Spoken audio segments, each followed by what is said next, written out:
Praise the lord. ఈ దిన దేవుని వాగ్దానము.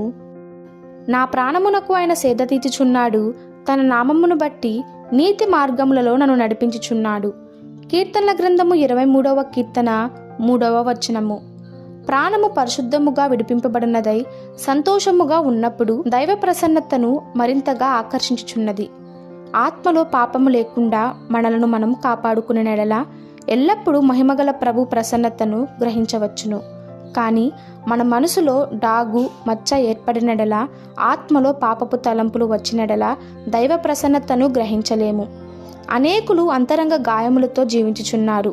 గతకాల సంగతులు వారి హృదయంలో పిండివేయుచున్నవి. కొందరు పలికిన చెడ్డ మాటలు, కొందరి ద్రోహములు దైవ ప్రసన్నత రాకుండా అడ్డగించుచున్నవి. నానాటికి అవి గొప్ప భారముగా మారి ఆత్మలో సంతోషమును నాశనం చేయుచున్నవి.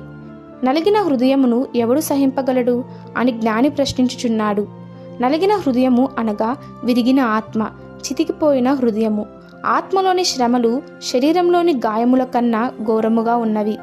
నింద అవమానముల వలన వేదన కలుగుచున్నది. దైవ ప్రసన్నతను గ్రహించకుండా అటువంటి సమస్యలు వచ్చినడలా కనికరము గల యేసు వద్దకు రండి.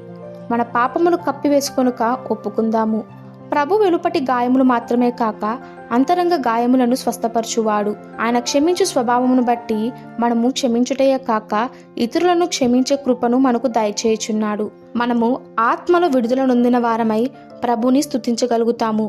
నీతి మార్గములను నడిపించుచున్నాడు అని పాడిన దావీదు ఈలాగు ప్రార్థించెను. యెహోవా, నా పాపము బహుఘోరముగా ఉన్నది, నీ నామమును బట్టి దాన్ని క్షమించుము.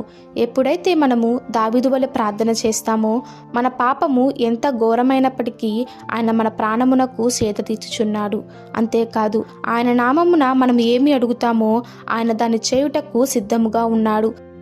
ఈ దిన దేవుని వాగ్దానము మనందరి జీవితంలో నెరవేరులాగున ప్రభు కృప మనకి తోడై ఉండునుగాక.